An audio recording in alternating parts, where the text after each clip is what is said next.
Hola, Dios me los bendiga. Qué bueno una vez más poder contar con la posibilidad eh, de poder exponer la escritura, de poder predicar la palabra de Dios, sabiendo de que hay personas y hermanos en Cristo que están consumiendo contenido. Para mí es un gozo y una alegría enorme porque pienso que son tiempos donde se debe exponer la palabra de Dios, donde se debe enseñar la palabra de Dios, donde hay que poner manos a las obras y eh, exponer el mensaje de salvación, el mensaje que trae libertad, el mensaje que trae sanidad de la mente y, en fin, todo aquello que trae como consecuencia de que podamos conocer verdaderamente el mensaje de salvación y comprender estas doctrinas soteriológicas, ¿no, verdad? Pienso que ha sido de gran bendición el poder durante este tiempo estar subiendo este tipo de enseñanzas. Aunque la mayor cantidad de visualizaciones la puedo encontrar en mi página de Facebook, yo creo que entiendas, hermanos, que para mí el mayor gozo y la mayor alegría es de que este contenido se pueda reproducir en la mayor cantidad de teléfonos posible para que las personas puedan ver el contenido. Mi deseo y mi anhelo es que las personas puedan ver el contenido. La verdad, yo pienso que hay muchas enseñanzas que son de gran bendición porque ahí hay ciencia, hay palabras de sabiduría y pienso de que es necesario consumir el contenido. Bueno, pues sin más, hoy tenemos, después de haber tenido dentro del tema o dentro del tratado de la soteriología, esta serie de enseñanzas que hablan acerca de los aspectos a tener en cuenta por los cuales Dios se revela para nuevo nacimiento. Bueno, hicimos varios estudios. Hoy vamos a tener un estudio que es de gran importancia. Ha sido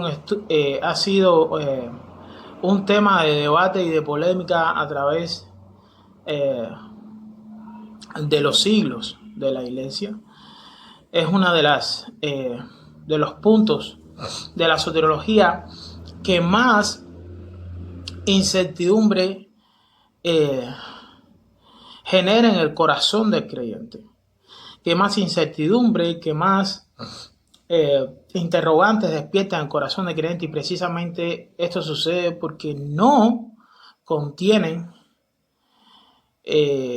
o no entienden o no comprenden el verdadero sentido soteriológico, partiendo desde el punto de vista de esta doctrina o de estas enseñanzas que despiertan el interés de las personas y también las interrogantes y un sinnúmero de preguntas, porque es un tema bien que despierta gran polémica y que despierta grandes debates y que a veces suele traer mucha discusión, y no solamente esto, también mucha confusión. Yo pienso que es un tema bien necesario a tratar. Es un tema que se debe enseñar con mucho cuidado. Es un tema que se debe enseñar de la manera correcta, porque de esto depende que el creyente o la persona que está recibiendo mensajes pueda concebir en su mente este punto medular del tema soteriológico, y esto puede traer como consecuencia de que en un momento muy determinado esa persona no pueda echar mano de la vida eterna. Hoy vamos a hacer un estudio con respecto a esto. Como título, yo le he puesto al mensaje: ¿se pierde la salvación? A modo de pregunta, ¿no? ¿Se pierde la salvación? ¿Se gana la salvación? Entonces, bueno, sin más, empezamos. Y vamos a citar primero que todo, vamos a citar una cantidad específica de versículos que apoyan esta doctrina, ¿no verdad? Y vamos a empezar, ¿no verdad? Primero quiero que vayan a 2 de Timoteo 1:12 y vamos a hablar en mi punto de vista y el tipo de escuela que yo abrazo es la que enseña la perseverancia de los santos, en este caso, que la salvación no se pierde.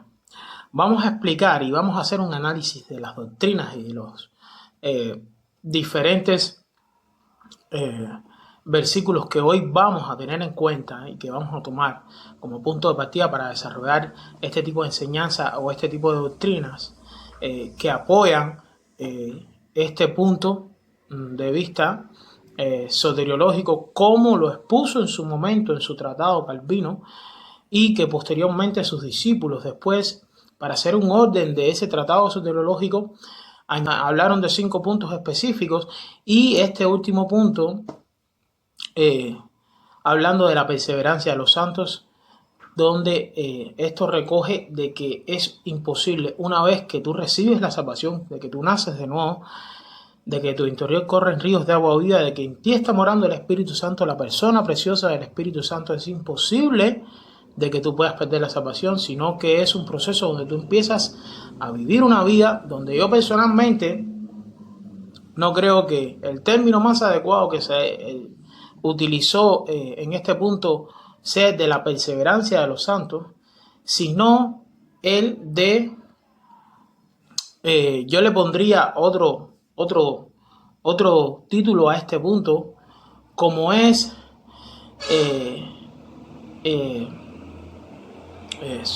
mi criterio personal, ¿no verdad?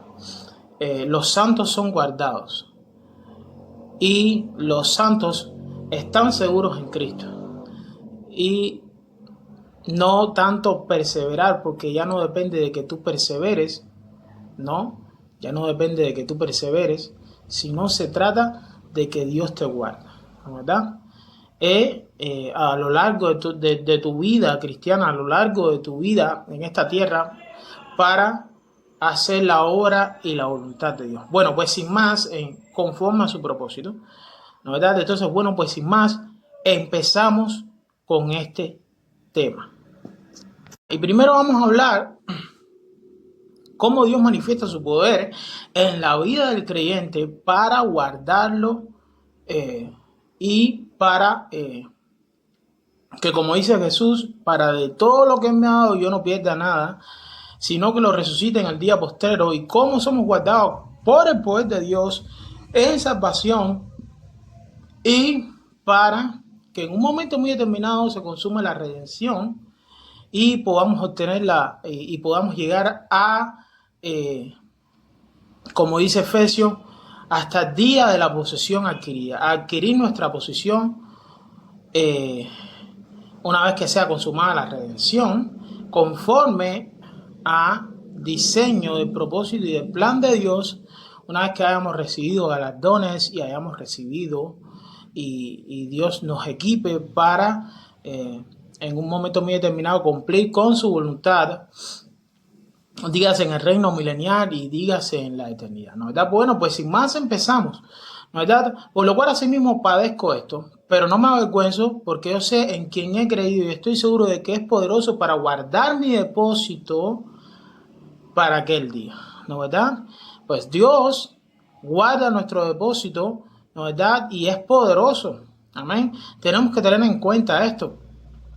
Él hace misericordia para aquellos que le temen de generación en generación y manifiesta su amor, y realmente tenemos que tener en cuenta esto precisamente porque somos guardados por medio de su poder hasta aquel día, hasta el día de la redención de la posesión adquirida. Amén. Bueno, pues el otro es 1 de Pedro 1:5. Dice que sois guardados por el poder de Dios mediante la fe para alcanzar la salvación que está preparada para ser manifestada en el tiempo postrero. Pues es la realidad, porque somos guardados por el poder de Dios mediante la fe, porque por la fe, o sea, por gracia se salva por medio de la fe, y esto no es de vosotros, pues es don de Dios, porque realmente tenemos que entender lo que tenemos que entender es esto. Dios respeta el libre albedrío y uno de los requisitos para nosotros poder ser salvos es creer en que la gracia soberana, en que la gracia de Dios de una manera soberana fue manifestada o de por medio de ese ser soberano fue manifestada para que por medio de la fe nosotros pudiésemos alcanzar las promesas y pudiésemos alcanzar la salvación.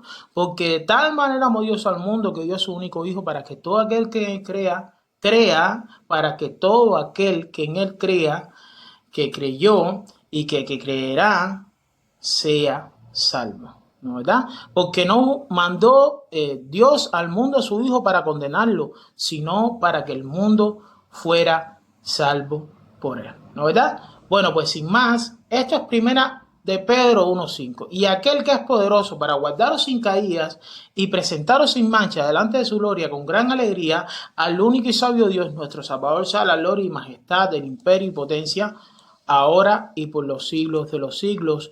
Amén. Precisamente porque habla de preservación, habla, como decía Jesús en un momento muy determinado, pues Padre, te ruego que los guardes del mal. Y esto habla de que no se refiere a que no íbamos a pecar o que no íbamos a cometer errores, aunque no vivimos para cometer esos errores o no vivimos en el libertinaje para que la gracia sobreabunde, es algo totalmente que está en contra de la doctrina adecuada, porque ahí está la disciplina de Dios y realmente esto trae como consecuencia de que nosotros podamos vivir de una manera desordenada y no de una manera ordenada, sabiendo de que la disciplina está de Dios y muchos duermen a causa de vivir de manera de una manera en la que se deleitan en el pecado en muchas de las ocasiones y premeditan incluso hasta para pecar, y el pecado es continuo delante de Dios y no se arrepienten y no se apartan, porque la Biblia dice, tenemos que tener en cuenta esto, de que quien se aparta del pecado y quien confiesa sus pecados, ese es el que prosperará, ¿no es verdad? Bueno, pues sin más, este es otro de los pasajes, ¿no es verdad? Volvemos a leerlo. Y aquel que es poderoso para guardaros sin caída y presentaros sin mancha delante de su gloria, con gran alegría, al único y sabio Dios, nuestro Salvador, sea gloria y majestad, imperio y potencia, ahora y por todos los siglos. Amén. Bueno, y hablamos de cómo Dios nos preserva por medio de su poder, por medio de la manifestación de su poder en nuestras vidas, por medio de la fe. Y ahora vamos a hablar de cómo Dios infunde, por medio de la manifestación del Espíritu de Dios en nuestra vida, cómo infunde temor, cómo infunde espíritu de sabiduría, cómo infunde espíritu de inteligencia, cómo infunde espíritu de consejo al punto tal de que nosotros podamos entender y comprender un sinnúmero por medio del trato que Él tiene para con nosotros y por medio de la transformación que Él produce en nosotros, conforme al diseño y al plan y al propósito que tiene en nuestras vidas, al punto tal de que nosotros podamos crecer en peso, en gloria y ser transformados con poder en gloria en nuestro hombre interior, podamos ser transformados de gloria en gloria, ¿no verdad? Y entonces empezamos. Veamos lo que dice Jeremías 32, de 40 a 41, y dice, y haré con ellos pacto eterno, que no me volveré atrás para hacerles bien. Escuchen bien. Y pondré mi temor en el corazón de ellos para que no se aparten de mí. Y me alegraré con ellos haciéndoles bien y los plantaré en esta tierra en verdad, de todo mi corazón y de toda mi alma, ¿no verdad? Pues bueno, citamos un pasaje donde Jeremías está hablando del pacto eterno que iba a concertar con los israelitas, pero esto habla del nuevo pacto, ¿no verdad? Precisamente porque este nuevo pacto iba a traer como consecuencia de que en un momento muy determinado la nación de Israel fuera partícipe de las mismas promesas que hoy en día la iglesia, de la cual la iglesia es partícipe, ¿no verdad? Porque el pacto perpetuo y la ley que Dios trazó es un pacto que es perpetuo, que permanece, que perdura. El pacto de la ley, el pacto sinaítico es eterno, pero el pacto de la tierra habla de perpetuidad que permanece durante el desarrollo de la vida del ser humano en esta tierra en específico, porque ese pacto en un momento muy determinado dejará de ser, precisamente porque esta tierra dice que los elementos ardiendo, dice que todos los elementos ardiendo serán destruidos, y es precisamente porque ya una vez que esta tierra sea destruida, este pacto no se va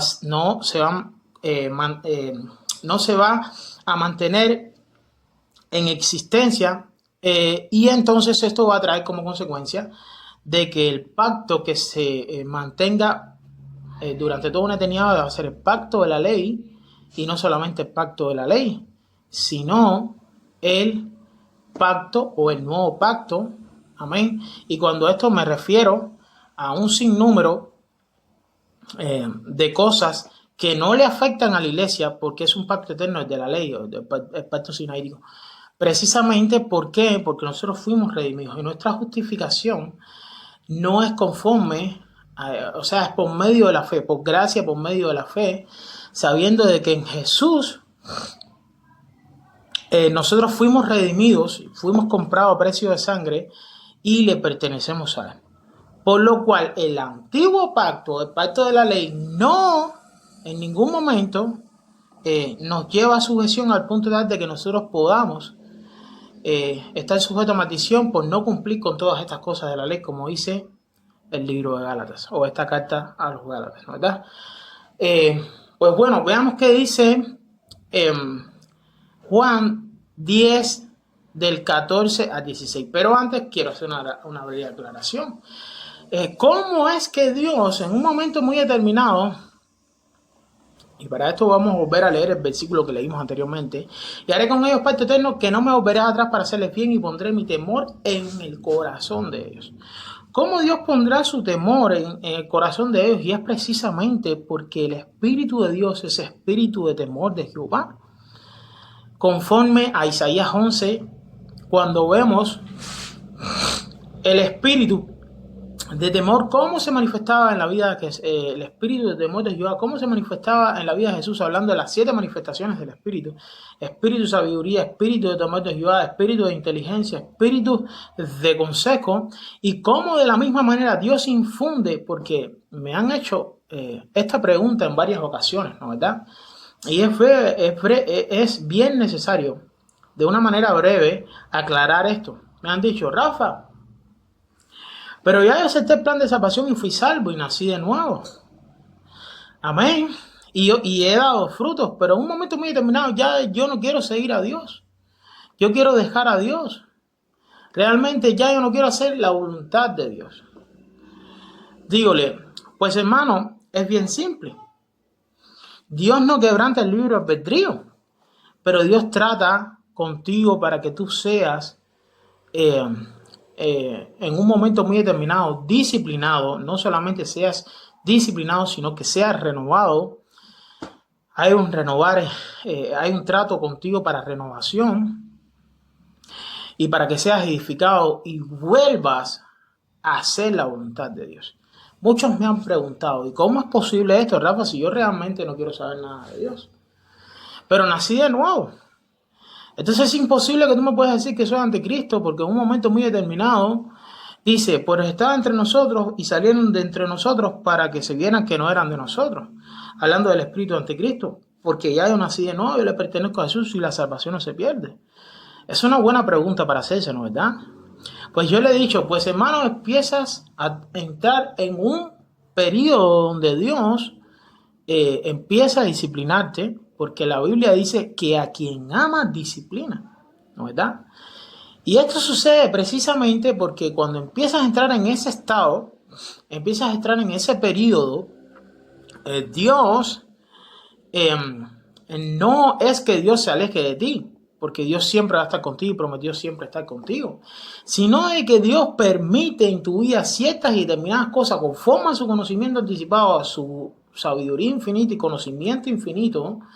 de todas las cosas conforme a su omnisciencia, omnisapiencia, presciencia y todas las ciencias había y por haber, Dios permite que tú en un momento muy determinado puedas pasar por un sinnúmero de cosas y en un momento muy determinado, conforme a ese trato que Dios establece para con tu vida, tú puedas volver tu vista a Dios. ¿Y cómo es posible esto? Simplemente tienes que darle un break a Dios y entonces Dios empieza a obrar para salvar. ¿Por qué? Porque en ti está el Espíritu Santo, aunque está contristado, aunque está apagado, en ti está morando el Espíritu Santo y fuiste comprado a precio de sangre. Y una vez que tú fuiste comprado a precio de sangre, porque esto lo dice la Biblia, que se pagó un precio, que es el precio que se pagó por medio de Jesús, ofrecer su sangre, el santuario no hecho de manos. Y no solamente eso, sino que fuiste sellado con el Espíritu Santo de la promesa, que es las arras de nuestra herencia. Amén, que esto habla de un precio inicial, arrabón en el griego. Entonces, Dios establece ese trato contigo para volver a llevarte, a llevarte por el camino adecuado y no de una manera impositiva, sino que de una manera en la que Dios respeta tu libre albedrío, Dios no se impone, sino que como un caballero, Él empieza a tratar con tu vida. Ahora, la gente me ha dicho, ¿y cómo es posible esto? Bueno, pues simplemente la disciplina de Dios, simplemente el trato de Dios.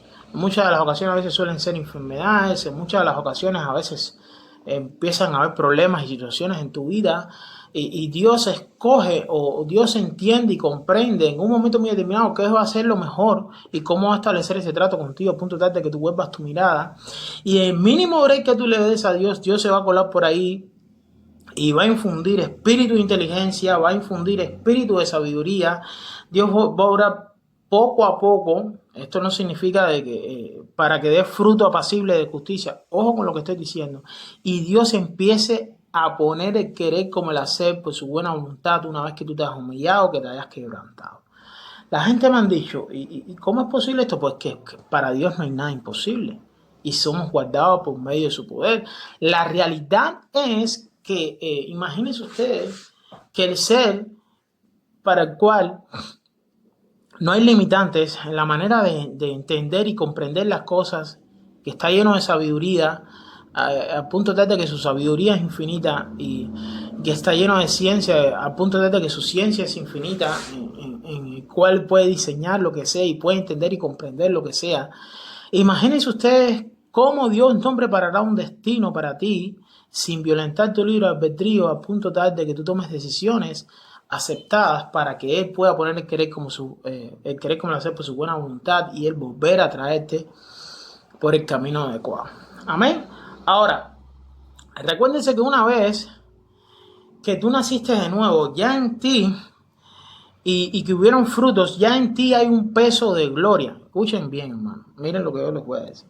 El Espíritu Santo viene a ser morada permanente en ti, pero para tú dar frutos, porque cuando tú estás dando frutos es porque el Espíritu Santo está obrando en ti.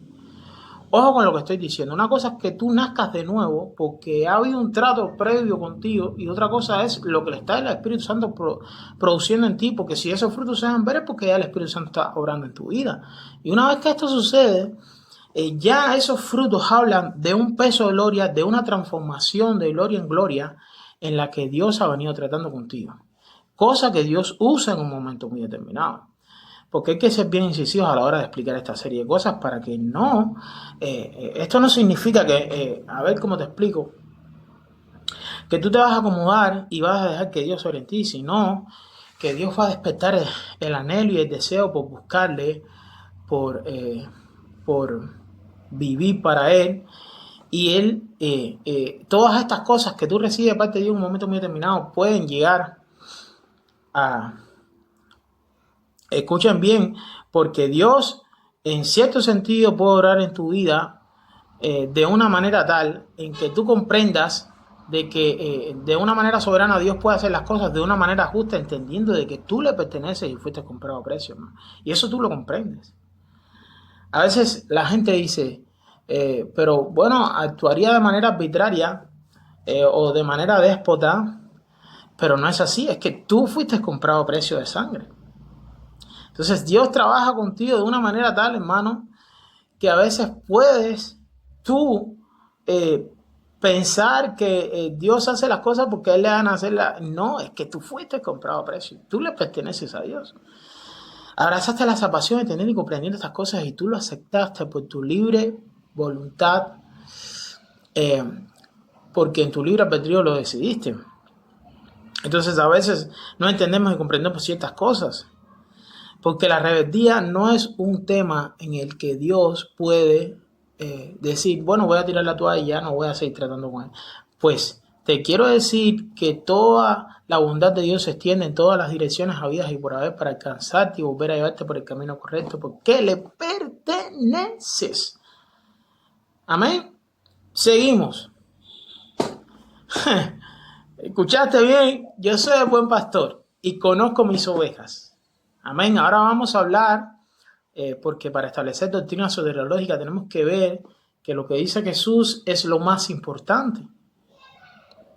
¿No, verdad? Es lo más importante porque tenemos que entender y comprender de que para nosotros poder hacer doctrina o para hacer exégesis, cuando vemos o cuando ordenamos lo de mayor importancia desde el punto de vista inspiracional, ¿no, verdad? Lo que dice Jesús es lo que dice el Verbo encarnado, es lo que dice Dios. Sabemos que todo lo que recoge la Escritura, ojo con lo que estoy diciendo, todo lo que recoge la Escritura, cuando Dios habla en un momento muy determinado a través de un profeta, no tiene más importancia y nunca va a tener más importancia que lo que dijo Jesús mismo y de lo que relató Jesús mismo y de lo que salió de la boca del Mesías, precisamente porque es Dios mismo hablando. Y no solamente esto, escuchen bien, y no solamente esto, sino que Jesús, ojo con lo que voy a decir, Jesús nos fue dado por poder y sabiduría de Dios.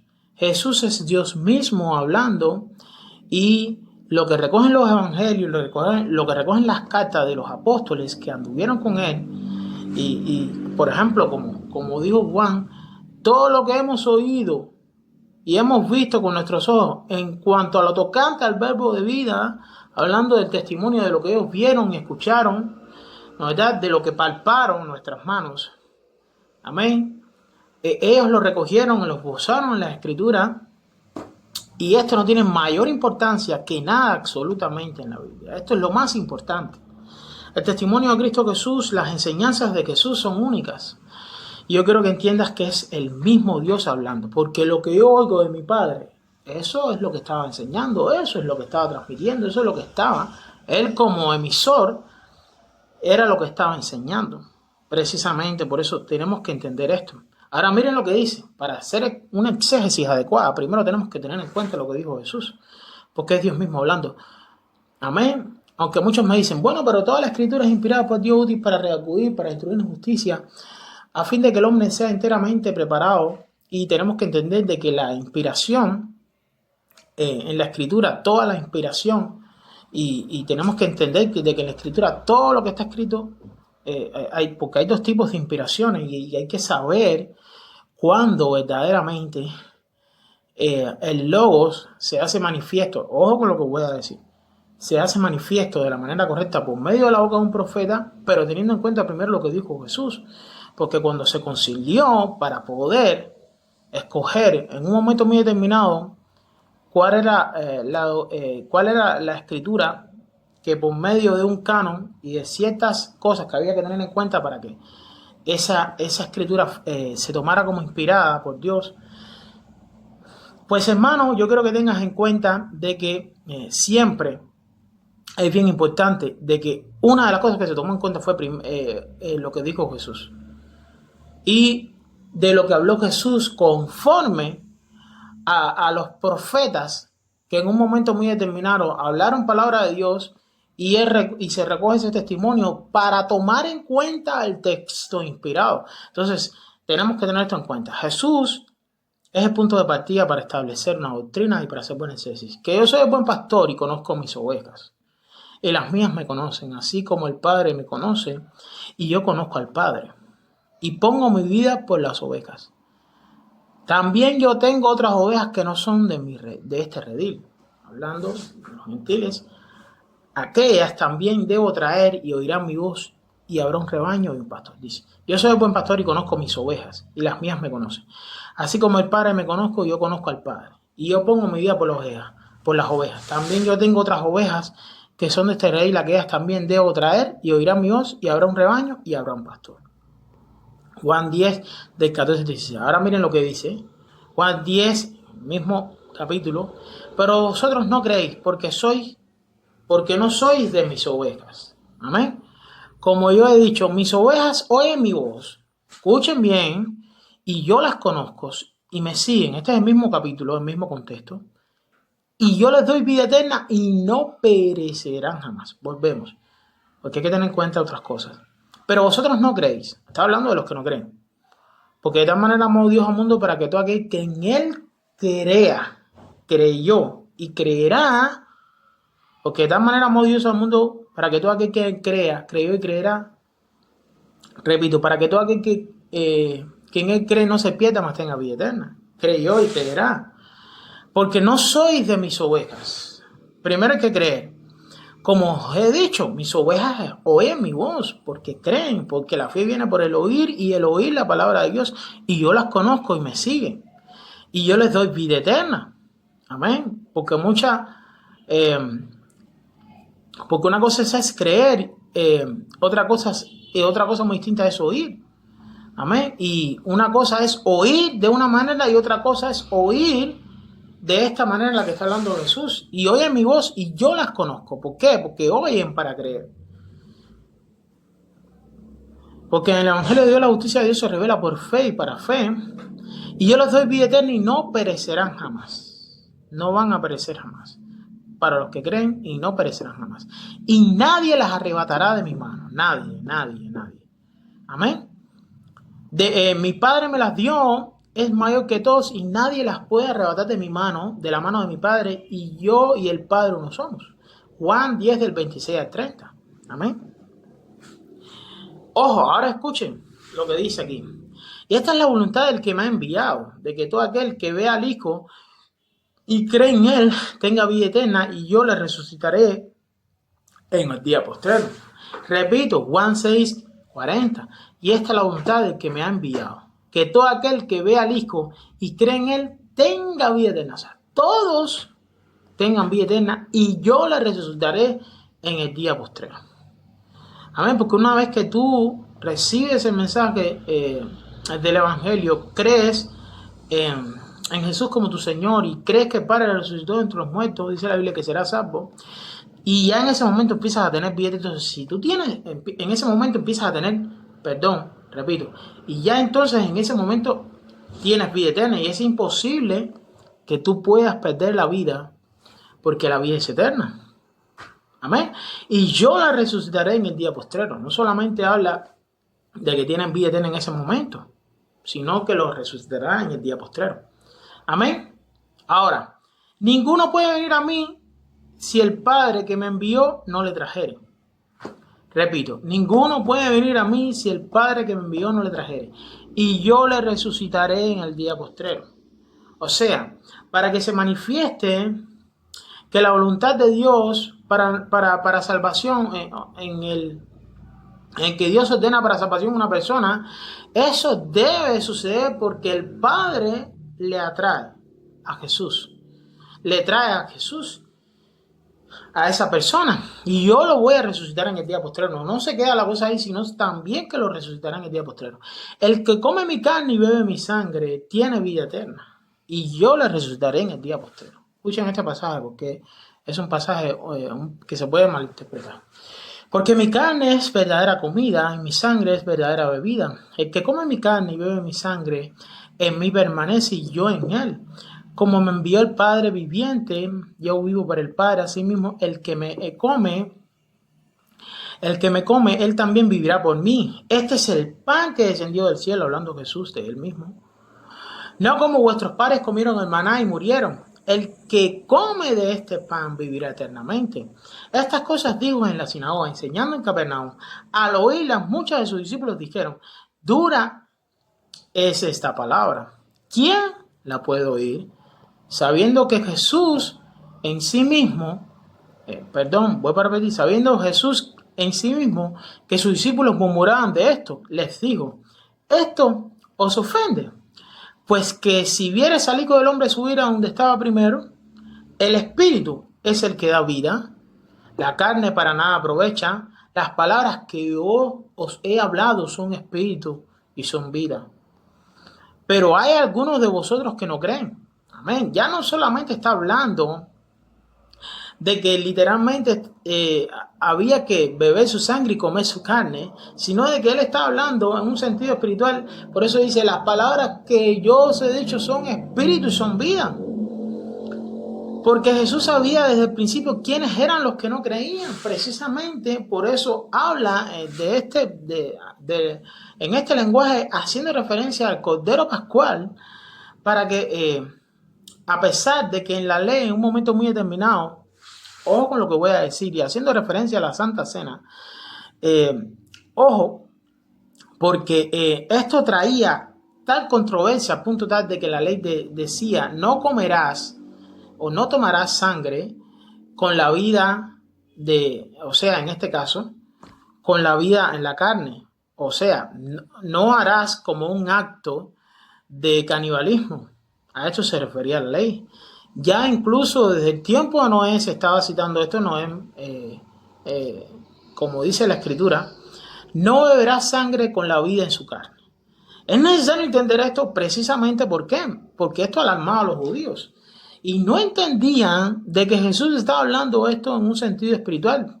Posteriormente en la Santa Cena, cuando él instituye la Santa Cena, él dice, esta es mi sangre del nuevo pacto que por vosotros es derramada. Y dice también, este es mi cuerpo que por vosotros es partido, hablando del pan. Entonces Jesús decía, porque mis palabras son espíritu y son vida. Amén. La carne para nada aprovecha, pero hay algunos de vosotros que no creen precisamente porque el Padre no los había traído.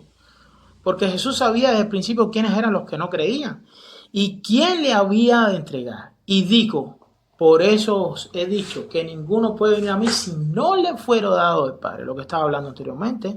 Desde entonces muchos discípulos no volvieron, escuchen, desde entonces muchos de sus discípulos volvieron atrás y ya no andaban con él. ¿Por qué no andaban con él? Precisamente porque el Padre no lo había traído, no había un trato especial del Padre para con estas personas y no había en el cubo una gracia irresistible o un trato de Dios en específico con ese tipo de personas, al punto tal de que ellos pudieran entender y comprender el mensaje y pudieran creerle a Jesús.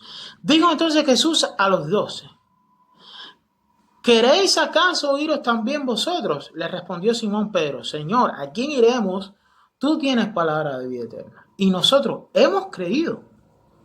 Escuchen, ¿a quién iremos? Tú tienes palabra de vida eterna. Y nosotros hemos creído y conocemos que tú eres el Cristo. Ojo con la declaración de Simón Pedro. El Hijo del Dios viviente, el ungido, el Hijo del Dios viviente. Jesús le respondió, ¿no os he escogido yo a vosotros los 12? Y uno de vosotros es el diablo, hablando de Judas Iscariote que le iba a entregar.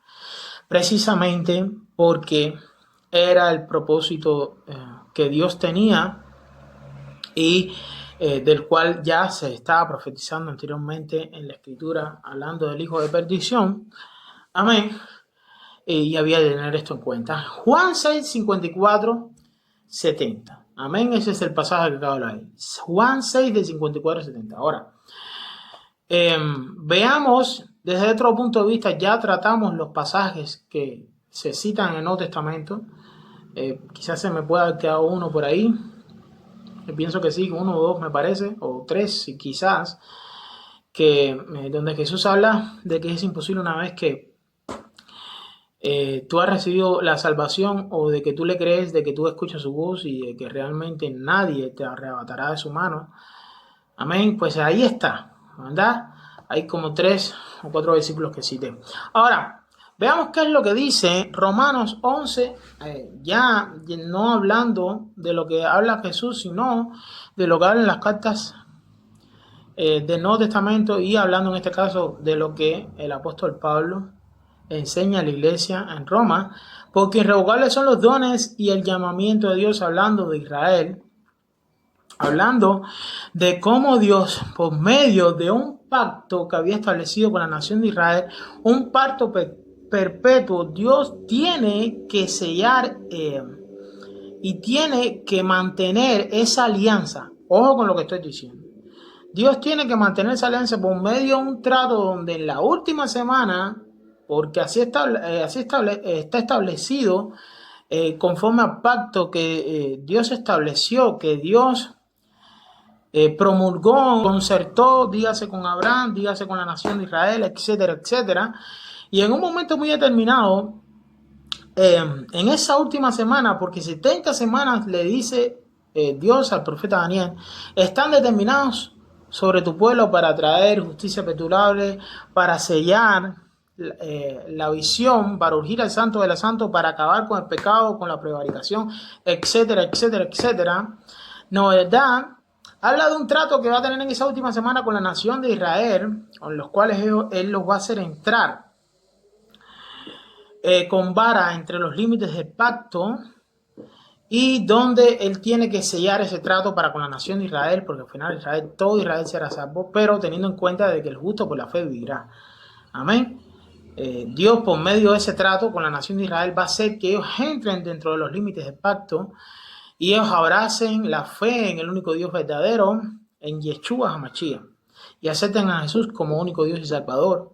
Y no solamente esto, sino de que todo el panorama profético y todo lo que está, todas las profecías que están de reposo se cumplan sí o sí. Amén. Ahora esto lo dice Romanos 11:29, ¿no verdad? ¿Por qué precisamente va a suceder esto? Porque irrevocables son los dones y el llamamiento de Dios. Ahora, es una verdad que no solamente se aplica a Israel, sino que se aplica a la iglesia. ¿Por qué? Porque Dios estableció un pacto con nosotros, y los dones, como dice la Escritura, ojo, que es la misma palabra que se utiliza para dones. O sea, pasar que voy a citar. Porque por gracia soy salvos por medio de la fe. Y esto no es de vosotros, sino es don de Dios. Es la misma palabra que se cita aquí en Romanos. Y el llamamiento de Dios. Amén. Ahora vamos a seguir leyendo, tomando como punta de partida este pasaje de Romanos 11:29. Ok, veamos qué es lo que dice Romanos 8:28, del 28 al 39. Y sabemos que a los que aman a Dios todas las cosas les ayudan a bien. Esto es a los que conforme a su propósito son llamados, porque a los que antes conoció también los predestinó para que fuesen hechos conforme a la imagen de su Hijo, para que él sea el primogénito de entre muchos hermanos. Y a los que predestinó, a estos también llamó, y a los que llamó, a estos también justificó, y a los que justificó, a estos también glorificó. ¿Qué pues diremos a esto? Si Dios es por nosotros, ¿quién contra nosotros? El que no escatimonia en su propio Hijo, sino que lo entregó por todos nosotros, ¿cómo no nos dará también con él todas las cosas? ¿Quién acusará a los escogidos de Dios? Dios es el que justifica. ¿Quién es el que condenará? Cristo es el que murió, más aún él también resucitó, el que además está a la diestra de Dios, el que también intercede por nosotros. ¿Quién nos separará del amor de Cristo? ¿Tribulación o angustia, o persecución, o hambre o desnudez, o peligro o espada? Como está escrito, por causa de ti somos muertos todo el tiempo. Somos contados como ovejas a matadero. Antes, en todas estas cosas, somos más que vencedores por medio de aquel que nos amó.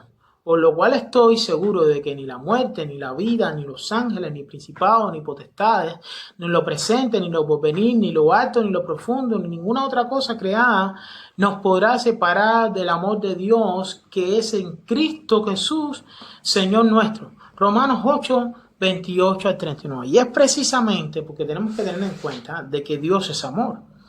Jesús manifestó su amor ágape en la cruz del Calvario cuando sufrió, cuando soportó. Porque la palabra dice en 1 Corintios capítulo 13 que el amor es sufrido, es benigno, no es ansioso, no se envanece, todo lo sufre, todo lo espera, todo lo soporta, no se goza en la injusticia, mas se goza en la verdad, no hace nada indebido, no guarda rencor, no busca lo suyo, no envidia, no tiene envidia. Amén. Y todo este conjunto de características del amor ágape de Dios, y ese mismo amor manifestó Jesús en la cruz del Calvario con todas estas características. De modo que podamos entender de que Jesús no solamente manifestó la divinidad en todos los sentidos, porque manifestó su amor ágape, amén, como característica intrínseca de la divinidad, de la sustancia, de su deidad, sino que también, ojo con lo que voy a decir, porque esto es necesario aclararlo, es necesario resaltarlo, amén. Porque el amor de Dios, porque la Biblia dice que Cristo nos fue dado por poder y sabiduría. Ojo, entonces el amor de Dios es poder y sabiduría. El apóstol Pablo dice, cuando está enseñando a la iglesia en Corintio, dice que él no se propuso otra cosa de predicar a Cristo y a este crucificado, para que la fe de Dios no estuviera fundada en la sabiduría de los hombres, sino en el poder de Dios. Ojo, sino en la obra del poder de Dios, al punto tal de revelar el amor de Dios por medio de la resurrección, del poder de la resurrección, por medio de la obra del Espíritu Santo, el poder de la resurrección, el poder de sus fuerzas, punto tal de levantar a Jesús entre los muertos para que él pudiera cumplir con la obra de redención. Amén. En términos de apolutrosis, que habla de la redención en pleno, apolutrosis, donde él obtuvo la eterna redención por medio de entregar la sangre en el santuario, no hecho de manos, y consumar por parte de él ese acto de redención para que en un momento dado tú pudieras recibir salvación. Amén. Una vez que se te enseñara el evangelio verdadero, el evangelio de la paz. Amén. Entonces, esto trae como consecuencia que como él es poder y sabiduría de Dios, Dios por medio de su amor manifestar y hacer entender por medio de la palabra de la cruz el mensaje de salvación para que su fe no estuviera basada en la sabiduría de los hombres, sino en el poder de Dios. Ahora, ¿esto por qué lo digo? Porque Dios nos sustenta con su poder, por lo cual estoy seguro, porque la salvación solamente depende de la manifestación del poder de Dios en la vida del creyente, por lo cual estoy seguro, donde Dios te mantiene en un estado en el que tú no estás andando en tus propias fuerzas, sino que estás respaldado con un soporte donde tú puedes andar glorificando y manifestando la gloria de Dios y glorificando el nombre de Dios. Por lo cual estoy seguro de que ni la muerte, porque Dios nos guarda con su poder, ni la vida, ni los ángeles, aún después de la muerte, y ahora vamos a hablar de esto, ni la vida, ni los ángeles, ni principados, ni potestades, ni lo presente, ni lo porvenir, ni lo alto, ni lo profundo. Por ahí está el apóstol Pablo, decía, si alguien enseña otro evangelio así, un ángel del cielo, sea anatema. Ni lo presente, ni lo porvenir, ni lo alto, ni lo profundo, ni ninguna otra cosa creada nos podrá separar del amor de Dios que es en Cristo Jesús, porque es el amor que Dios nos tiene a nosotros, porque la salvación no depende de nosotros, sino depende del amor que Dios nos tiene a nosotros. Amén. En tanto Dios pueda ver que por medio de la fe puede traer para tu vida que tú puedas ser ordenado para salvación, de que en ti puede obrar el Señor con salvación y hay un trato de Dios el Padre para traerte al Hijo y tú puedas nacer de nuevo, pues a Dios sea la gloria. Amén. Entonces, veamos qué dice por último una serie de versículos que hay aquí para entender esto acerca de cómo Dios nos guarda con su poder. Entonces respondió Jesús, les dijo, erráis ignorando las escrituras y el poder de Dios, porque la resurrección ni se casarán ni se darán en casamiento, ni serán como los ángeles de Dios en el cielo. Pero respecto a la resurrección de los muertos, no habéis leído lo que Dios cuando dijo, yo soy el Dios de Abraham, soy actualmente, el Dios de Isaac y el Dios de Jacob. Una de las tremendas bendiciones de poder contar con la vida eterna es que Dios sigue siendo Dios y sigue siendo tu Dios. Y cuando tú te encuentras en Dios, sigues siendo tú. Sigues manteniéndote en vida, porque Él es la resurrección y la vida. Entonces tú te sigues manteniendo en ese estado de comunión, donde tú puedes disfrutar de estar en la presencia de Dios, de tener comunión con Dios. El Dios de Isaac, el Dios de Jacob, a pesar de que hayas muerto, y Dios no es Dios de muertos, sino de vivos, dice la palabra. Entonces, respondiendo para aclarar este versículo, veamos qué es lo que dice la palabra de Dios también en este último, para corroborar esto que estamos hablando anteriormente. En Él también vosotros, habiendo oído la palabra verdad del evangelio de vuestra salvación, y habiendo creído en Él, fuiste sellados con el Espíritu Santo de la promesa, que es las arras, arrabón en griego, que significa herencia, hasta la redención de la posesión adquirida para alabanza de su gloria. Hablando, cuando una vez seamos resucitados, que obtengamos la posesión adquirida arriba en el cielo para alabanza de la gloria. Porque una vez que a los que llamó, a estos justificó y a estos también glorificó. Y somos guardados con el poder de Dios para toda una eternidad. Amén. Entonces, esto corrobora lo que estábamos leyendo anteriormente. Veamos qué dice, qué sigue diciendo la Escritura y citando estos pasajes. Entonces, respondiendo Jesús, les digo, no erráis por esto, porque ignoráis las Escrituras y el poder de Dios, porque cuando resucitan de los muertos, ni se casarán ni se darán en casamiento, sino que serán como los ángeles que están en el cielo. Pero respecto a los muertos resucitarán. ¿No habéis leído lo que ¿No habéis leído en el libro de Moisés como le habló Dios en la salsa, diciendo: yo soy el Dios de Abraham, el Dios de Isaac, el Dios de Jacob? Dios no es Dios de muertos, sino de vivos, así que vosotros mucho erráis. Veamos qué es lo que dice Marcos, del 24 al 27, 12 del 24 al 27, dice: y su misericordia es de generación a generación. Cuando Dios manifiesta su misericordia, amén, porque dice, en uno de los mandamientos dice: no tendrás dioses ajenos, ni te harás figura en el cielo, en la tierra, porque yo soy Dios fuerte y celoso, que visita hasta la tercera y cuarta generación de los que me aborrecen. Pero hago misericordia a millares, a aquellos que me aman, me temen y guardan mis mandamientos. Y su misericordia es de generación en generación a los que le temen. Hablando de esto, hablando de que cuando entendemos la misericordia de Dios, comprendemos de que la misericordia de Dios, una vez que se manifiesta en la vida de una persona, ya está hablando de que desde el punto de vista posicional, esa persona ha sido separada para Dios, esa persona le pertenece a Dios, precisamente porque la misericordia de Dios se manifiesta, se ha manifestado de una vez y para siempre para todos aquellos que le pertenecen a Dios. A los que le temen hizo proezas con su brazo, esparció a los soberbios en el pensamiento de su corazón.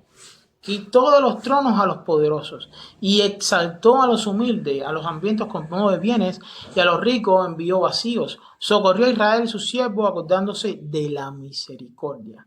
Amén, porque una vez que tú estableces la misericordia, Dios, o sea, que Dios estableció su misericordia para con alguna persona muy determinada, en un momento muy determinado, se manifestó su misericordia por medio de manifestar su salvación. Amén.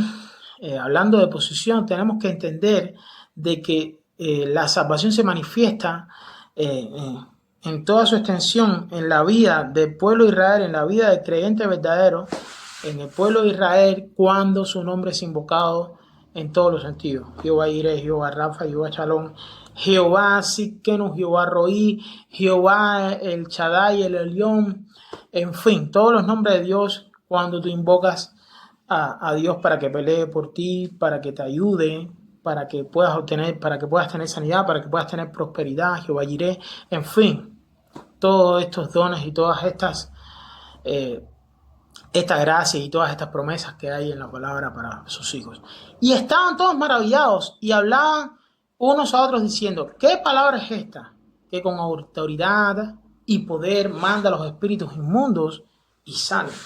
Y su fama se difundía por todos los lugares de los contornos. Entonces Jesús le levantó y salió de la sinagoga y entró en casa de Simón. La suegra de Simón tenía una gran fiebre y le rogaron por ella. E inclinándose, hacia ella, reprendió la fiebre.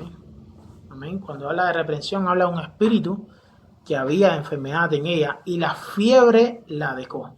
Amén. Porque es absolutamente inconcebible, absurdo, de que nosotros podamos creer de que tú puedes reprender algo que no tiene conciencia, algo que no tiene inteligencia, algo que no tiene la capacidad de tomar decisiones. Entonces las enfermedades no pueden tomar decisiones.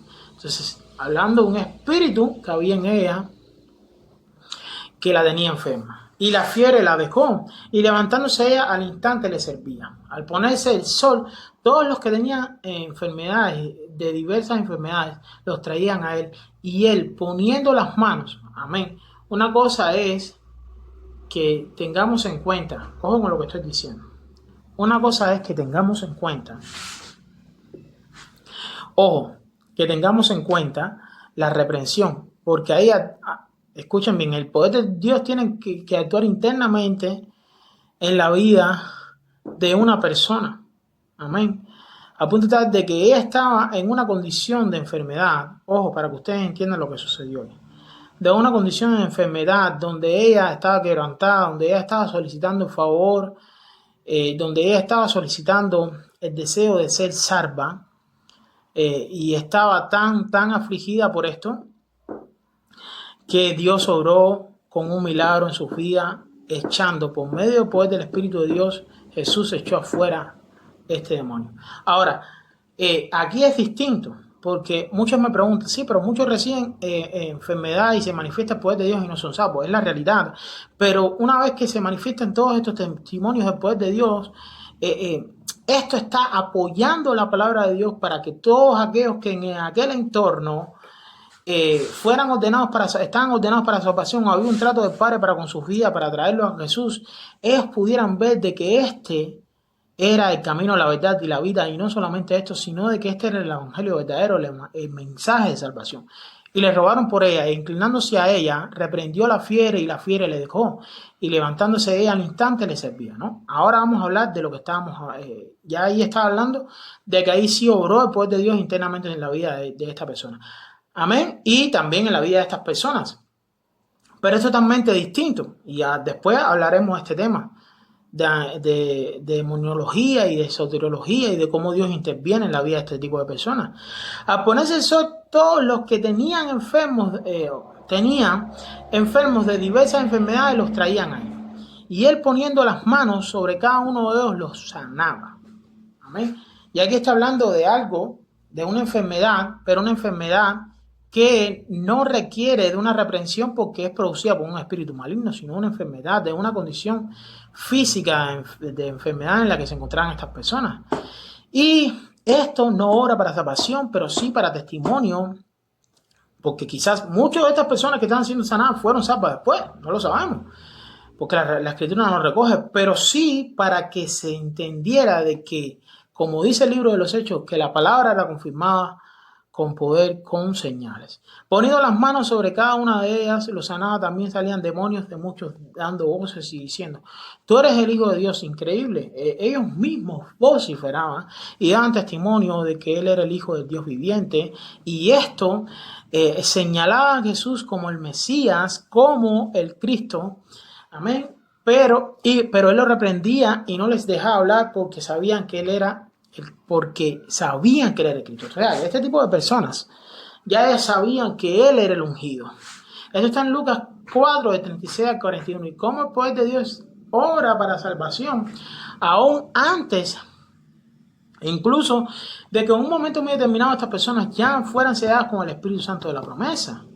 Amén. Y en su interior corrieron los ríos de agua vida, porque aún no había descendido el Espíritu Santo, aún no estaba tratando el Espíritu Santo con ellos, precisamente porque en su interior no había corrido ríos de agua vida. Esto es lo que dice Juan 6.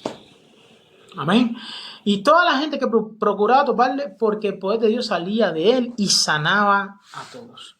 Amén. ¿Por qué estoy citando este tipo de pasajes y qué tiene que ver con esto? Precisamente porque en muchas de las ocasiones vemos cómo muchas personas llegaban con diferentes tipos de enfermedades, afligidas, y esto habla del poder de Dios. Ahora, este poder debía también tratar para con sus... debía dar testimonio al punto tal de que debía tratar Dios para con sus vidas, a punto de revelarle este poder como el poder que le resucitó entre los muertos a Jesús, y el revelarse a Jesús como el Cristo resucitado, y no solamente esto, sino que se le revelara el señorío y de que ellos tomaran la decisión de que Jesús fuera su Señor. Amén. Para que ellos pudieran ser salvos. Amén. Para que vean el panorama que en un momento muy determinado envolvía a todos aquellos que de alguna manera u otra tenían en Israel un encuentro con el Mesías verdadero.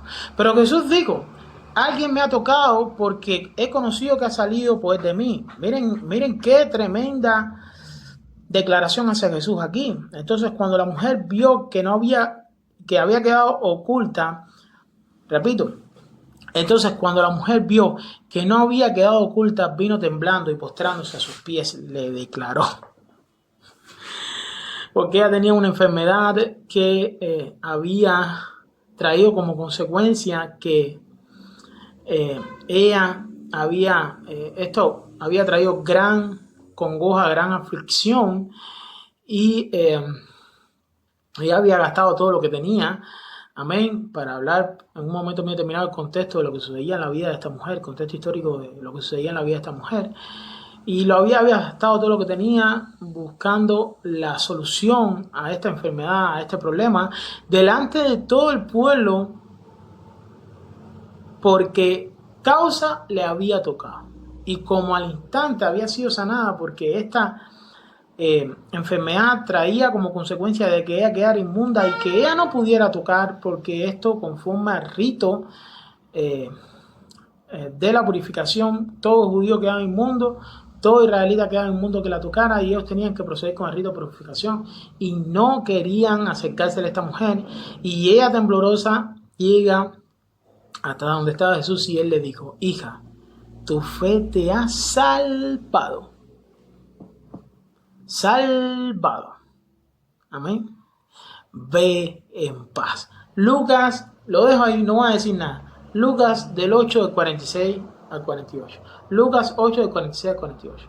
Ahora veamos qué dice Filipenses 3:21. El cual transformará el cuerpo de la humillación nuestra para que sea semejante al cuerpo de la gloria suya, por el poder el cual puede también sujetar a sí mismo todas las cosas. ¿Qué va a hacer Jesús? Por medio de su poder, la transformación de todos nosotros. A los que justificó esto, a los que llamó a esto justificó, y a estos también glorificó. A los que llamó en un momento muy determinado, a estos también justificó por medio de la fe, por medio del trato que él tiene para con nosotros, por medio de la manifestación de su poder, o sea, del poder del conjunto de la deidad. Amén, hablando de Dios, del conjunto de la deidad, y a estos también glorificó. ¿Qué dice? Bueno, pues repito, el cual transformará el cuerpo de la humillación nuestra para que sea semejante al cuerpo de la gloria suya. La gloria. Por el poder con el cual puede también sujetar a sí mismo todas las cosas. ¿Qué hace el poder de Dios? Sujeta. Te sujeta en salvación. Ojo. Interviene en tu salvación porque tú le perteneces. Ojo. Tienes que entender esto. Tú tienes que entender de que si tú le perteneces a Dios, de que en tu conciencia es un cambio por medio de la sangre de Cristo, que habla mucho mejor que la sangre de Abel. Ojo con lo que estoy diciendo. Y limpió tu conciencia de obras muertas. Y de que habla de que esta sangre y de que tú fuiste comprado a precio con esta sangre y que fue pagado un precio. Tú tienes que entender esto, hermano. Entonces, estoy elaborando este mensaje de manera contundente para que jamás vuelva a levantarse un neófito o una persona que no tiene comprensión alguna de la escritura, a punto tal de que podamos llegar a decir de que la salvación se pierde y de que tú no estás seguro en Cristo. Amén. Ojo, porque todavía falta. Todavía falta. Ustedes no se imaginan lo que voy a enseñar yo. Se lo he enseñado a varias personas ya, algunas que otras personas. Pero ojo con lo que voy a decir. Porque ustedes van a entender muchas cosas que hay aquí, que es bien importante. Porque ningún cristiano que no sea sabio y que no comprenda la doctrina de la manera adecuada va a dar frutos genuinos. del Espíritu, ni va a dar fruto, el fruto que verdaderamente da un creyente que ha nacido de nuevo. Porque es imposible que el Espíritu Santo pueda obrar en la vida de esas personas. Por el estado de conciencia en que se encuentra, por el estado que ha concebido el mensaje de salvación y las enseñanzas de la salvación que te pueden ayudar a que tú puedas, una vez que Dios en su juicio puede entender que tú estás ordenado para salvación y que crees de la manera adecuada. Amén. Ahora veamos qué dice Filipenses 3:21. ¿Ok? Bueno, pues aquí terminamos, porque ya lo otro es el primer versículo con el que empecé, que dice: por lo cual asimismo padezco estas cosas, porque no me avergüenzo, porque yo sé en quien he creído y estoy seguro que es poderoso para guardar mi depósito para aquel día. Amén. Entonces el poder de Dios te sujeta, porque no es solamente un poder de una fuerza activa, o de una persona que no tiene intelecto, que no tiene comprensión, de que no siente, que no padece, de que no ama, de que en él no hay afecto, sino de que se manifiesta una bondad bien especial, a punto tal, ojo con lo que estoy diciendo, de que te sujeta con su poder porque te ama. Y es imposible que ni ángeles, ni principados, ni lo presente, ni lo porvenir, ni lo alto, ni lo profundo, ni ninguna cosa creada, ni la muerte nos pueda separar del amor de Dios, porque con su poder te sujeta, porque le perteneces, porque te compró a precio de sangre, porque manifestó su bondad para con tu vida. Yo quiero que entiendas que Jesús te ama, hermano, de que Dios te ama. Amén. Ahora, viéndolo desde este punto de vista, ya hemos elaborado este punto y hemos desarrollado este punto de una manera un poco distinta, desde una perspectiva totalmente distinta, para que podamos conseguir el mensaje, para que, habiendo, mejor dicho, concebido este mensaje de la manera adecuada, podamos entender y esta enseñanza soteriológica con respecto al tema de que si se pierde o de que si se gana la salvación. Ahora, vuelvo a hablar vuelvo a citar el título: ¿se pierde la salvación? ¿Se gana la salvación? ¿O se mantiene la salvación? Hemos elaborado un mensaje que responde a esto. Ahora, otra verdad, desde un punto de vista soteriológico, que tenemos que abordar es la del fruto. Clase que vamos a desarrollar posteriormente después de este estudio, y es con respecto a esto que voy a decir, de que un cristiano puede orar y puede dar frutos genuinos de arrepentimiento, puede dar frutos del Espíritu, puede dar frutos apacibles de justicia, para que se deje ver su salvación. Pues sí, porque son 4 tipos de frutos que habla de la Biblia acerca de aquellos que han nacido no. Frutos dignos de arrepentimiento. El fruto apacible de justicia para aquellos que son disciplinados. Amén. El fruto que se siembra en paz para aquellos que hacen la paz por medio de la sabiduría que desciende de lo alto del Padre de las luces, para aquellos que aman a Dios, y su sabiduría no es terrenal, ni mal, ni diabólica, sino que es la sabiduría de lo alto. Y los frutos del Espíritu, en este caso el fruto del Espíritu, que contiene varias características: amor, gozo, paz, paciencia, benignidad, fe, mansedumbre, templanza, en fin, todas estas características que contienen fruto del Espíritu. Si concebimos de que nosotros ganamos la salvación, no podemos dar fruto precisamente porque no podemos, por ejemplo, dar un fruto de amor precisamente porque no quedas libre para tu poder amar a Dios. No podemos ganar algo precisamente porque no sería amor. ¿Y cómo podemos entender esto? Porque dice que aquel que entiende y que comprende de que fue justificado por sus buenas obras, o de que ganó su salvación por sus buenas obras, esto va a traer como consecuencia de que haya jactancia en él, y dice que el amor no es jactancioso. Ojo con lo que estoy diciendo, hermano. El amor verdadero no es jactancioso. Y la fe obra por el amor, hermano. La fe obra por el amor. La fe obra por el amor en la vida del creyente, por el amor que tú le tienes a Dios. Ojo con lo que estoy diciendo. Y por el amor que Él manifestó, por esa fe que tú tienes en ese amor que Él manifestó para contigo, entonces tú le amas a Él. De esto habla ese pasaje. Y esto trae como consecuencia de que tú no puedes conseguir el mensaje verdadero de salvación, tú no puedas dar un fruto genuino. Ahora, ¿por qué no se pierde la salvación? Es una buena pregunta. Y es precisamente por eso. Si Dios no mantiene, si Dios no te sujeta con su poder y te mantiene en salvación, te mantiene desde un punto de vista posicional como una persona salva, tú vas a temer perder algo que Él te dio y no vas a poder, ojo con lo que estoy diciendo, tanto cuando tú piensas que tú vas a lograr ganar la salvación o mantener la salvación por obra, esto va a traer como consecuencia de que tú no puedes dar frutos genuinos precisamente porque tú no vas a amar a Dios. ¿Por qué? Porque tu vida va a estar sujeta a temor, te explico, o a terror. Yo temo y tengo terror y tengo miedo. No es temor de reverencia, sino que yo tengo miedo a perder algo que Él me dio.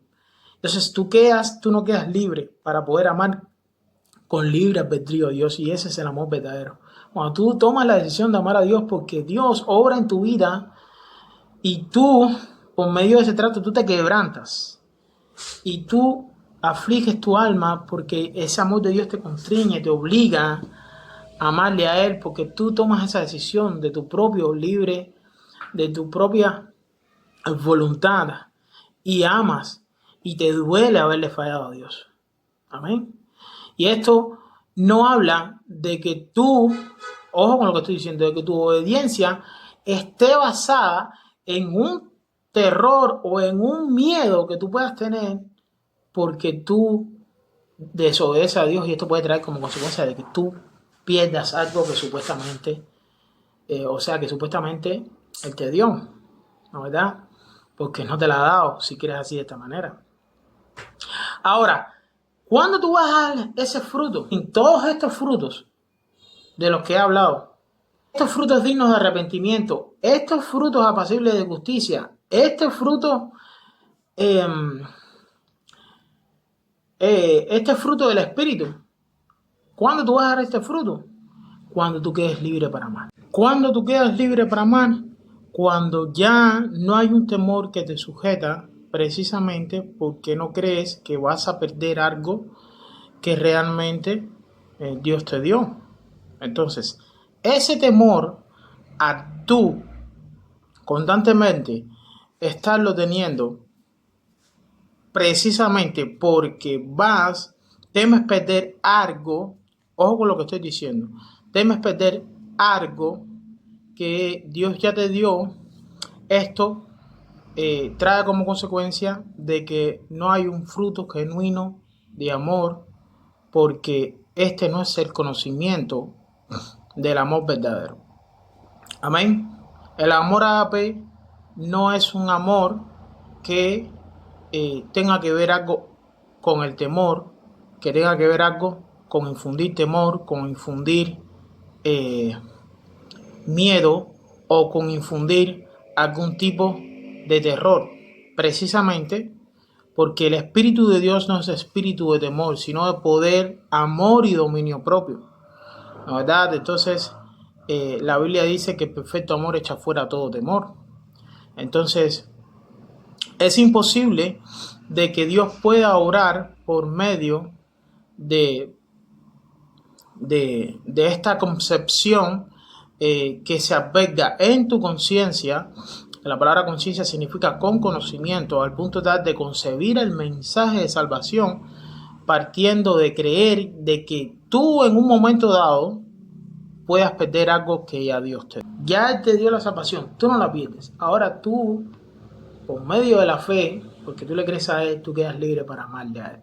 Él no te sujeta y te dice, yo te di esto, pero si tú lo pierdes es tu problema. Esto crea miedo y tú lo obedeces por miedo. Y dices, caramba, yo no quiero perder esto es lo mejor que hay. Yo me quiero ir para el cielo.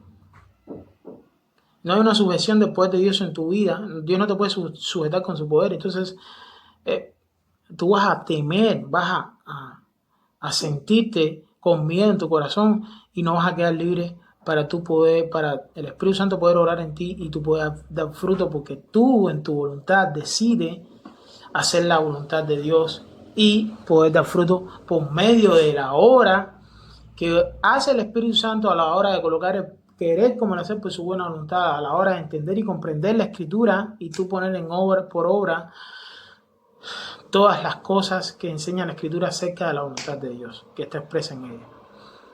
Entonces no quedas libre ni para amar, ni para ser pacífico, ni para ser amable, ni para poder ser dominio propio sobre tu persona. Y en muchas de las ocasiones no se manifiesta el poder de Dios precisamente porque tienes este pensamiento doctrinal en tu vida. Ojo, porque yo quiero que sepas que aun cuando no le perteneces a Dios y Dios está obrando para salvación en tu vida, se manifiesta el poder de Dios. Amén. Pero ya no desde un punto de vista posicional en que ya eres salvo, sino en que Dios responde a una demanda X en la que Dios tiene que hacer su parte. Amén, aun cuando quizás en un momento dado nunca vayas a ser salvo, sino porque Dios tiene que hacer su parte en la obra, porque muchos fueron sanos, muchos en su vida vieron la manifestación del poder de Dios, fueron incluso hasta iluminados, pero nunca fueron salvos. Y es la realidad del asunto. Amén.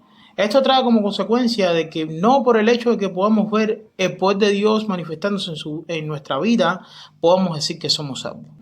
Ahora, para poder entender y comprender esto, es fácil. Hay algo que te responde su pregunta. Amén. Hay algo que te responde esta pregunta. El perfecto amor echa fuera todo el temor. Ojo con lo que estoy diciendo. El perfecto amor, y busquen esta cita bíblica para que estudien y entiendan de que este contexto habla de eso. El perfecto amor echa fuera todo el temor. Leamos la cita por un momento. Dice, y nosotros hemos conocido y creído el amor que Dios tiene para con nosotros. Dios es amor, y el que permanece en amor permanece en Dios y Dios en él. En esto se ha perfeccionado el amor en nosotros, para que tengamos confianza en el día del juicio, pues como Él es, así nosotros somos en este mundo. En el amor no hay temor, sino que el perfecto amor echa fuera el temor, porque el temor lleva en sí castigo, donde el que teme no ha sido perfeccionado en el amor. Nosotros le amamos a Él porque Él nos amó primero. Y es la idea, entender y comprender en qué consiste el ser sellado con el Espíritu Santo de la promesa. Y esto tiene que ver precisamente con entender y comprender cómo es el amor perfecto de Dios, cómo comprender en nuestra concepción y con respecto a la comprensión que podamos llegar a tener acerca del amor de Dios, de que a la hora también de elaborar un credo o cierto compendio de doctrinas soteriológicas para concebir el mensaje de salvación de la manera adecuada, es necesario entender y comprender esto. Repito, vuelvo a leer, y nosotros hemos conocido y creído el amor que Dios tiene para con nosotros. Dios es amor, y el que permanece en amor permanece en Dios y Dios en él. En esto se ha perfeccionado el amor en nosotros, para que tengamos confianza en el día del juicio, pues como Él es, así somos nosotros en este mundo. Dice, en el amor no hay temor, sino que el perfecto amor echa fuera el temor, porque el temor lleva en sí castigo, donde el que teme no ha sido perfeccionado en el amor. Nosotros le amamos a Él porque Él nos amó primero. Entonces no podemos entender y no podemos comprender y no podemos concebir el mensaje de salvación entendiendo no podemos entender, no podemos concebir, no podemos comprender el mensaje de salvación partiendo de desde un punto de vista en que perdemos algo que Dios nos da, porque entonces ya Dios no nos ama. Entonces, el perfecto amor echa fuera todo el tema.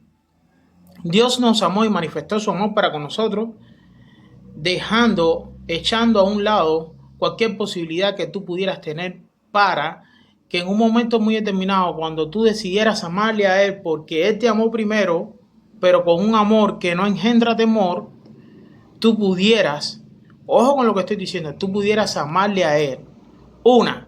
No amarle de una manera jactanciosa porque ganaste la salvación por obra, ni tampoco amarle teniendo temores en tu corazón, teniendo miedo y teniendo terror, precisamente porque temes perder algo que te dio, porque en sí llevarías castigo, para que tengamos confianza en el día de juicio, dice la palabra aquí, ¿no verdad? Entonces, ya cuando entiendes esas cosas, eres perfeccionado en el amor, concibes el mensaje de salvación de la manera adecuada, entiendes esto y puedes dar una de las características del fruto del Espíritu, como es el amor ágape, porque Dios derramó su amor en nuestros corazones. ¿Por qué? Porque hubo un trato genuino del Padre para traerte al Hijo y mostrarte la cruz y mostrarte que Jesús es tu Señor, pero que también el Padre le resucitó entre los muertos, y puedas entender y puedas ser salvo y entiendas de una vez y por todas de que Dios te sujeta con su poder, de que Dios te mantiene en salvación, para que tengamos confianza en el día de juicio. Amén. Bueno, a esto me refiero. Todo temor, todo miedo, todo terror lo echa fuera. ¿Por qué? Porque te sientes amado. ¿Por qué amamos a Dios? Porque Él nos amó primero. Te sientes amado, Dios que Él te lo dio todo, de que Él te guarda del mal. Entonces tú, como no tienes temor y tú quieres obedecerle porque Él te ama, porque la raíz de la obediencia es el entender que Él lo dio todo por ti, de que Él te amó, de que aún te ama, de que su favor está en tu vida y de que su gracia se manifiesta en tu vida porque Él te ama, y no porque Él te está manipulando para que tú tengas miedo y le obedezcas a Él. Entonces, hermano, habrás entendido y comprendido de que el mensaje de salvación se entiende de esta manera. Y esto trae como consecuencia de que tú no poder conseguir el mensaje verdadero de salvación, tú no puedas dar un fruto genuino. Y el Espíritu Santo se vea imposibilitado de obrar en tu vida precisamente porque no hay una libertad en tu mente, en tu corazón, porque estás sujeto a temor, a miedo, a terror. Y esto te desliga totalmente de quedar libre para amar y por tu propia decisión tú puedas obedecerle a Dios, amar a Dios, cumplir con el propósito de Dios y hacer la voluntad de Dios. Bueno, pues sin más, quiero que reflexionaras acerca de esto. Dios te bendiga y que la paz de Dios sea contigo y con todos aquellos que escuchan este mensaje, y aún con aquellos que escucharán en un momento este mensaje y todo este estudio soteriológico, tratado soteriológico que he venido desarrollando. Amén. Y pues sin más nada, que la paz del Señor sea con tu vida. Amén. Que la paz del Señor sea con tu vida y se manifieste en tu vida. Y si eres hijo de paz, y si Dios está tratando contigo, que Dios avive su obra en medio de estos tiempos para con tu vida y puedas nacer de nuevo. Pues sin más, le doy las gracias a Dios y en un momento muy determinado seguiremos desarrollando este tratado soteriológico, y recuerden que el próximo tema a tratar es el de los frutos. Amén. Bueno, pues ya abordamos uno de los puntos en cierto sentido, del tratado de Calvino, como es la perseverancia de los santos, que yo personalmente no le llamaría así. Amén. Pienso que los santos sí perseveran y hacen la voluntad de Dios, y la cátedra romana lo recoge, pero porque detrás de todo eso hay una sujeción de donde Dios obra para sujetarnos con su poder, para mantenernos para guardar nuestro depósito, para mantenernos de la manera adecuada en la cual Dios puede obrar y pueda completar su obra en medio de los tiempos de la iglesia, y a Él sea la gloria, imperio y dominio por los siglos de los siglos. Bueno, pues sin más, Dios me lo bendiga y que la paz del Señor sea con vosotros. La salvación no se pierde, no se mantiene ni se gana.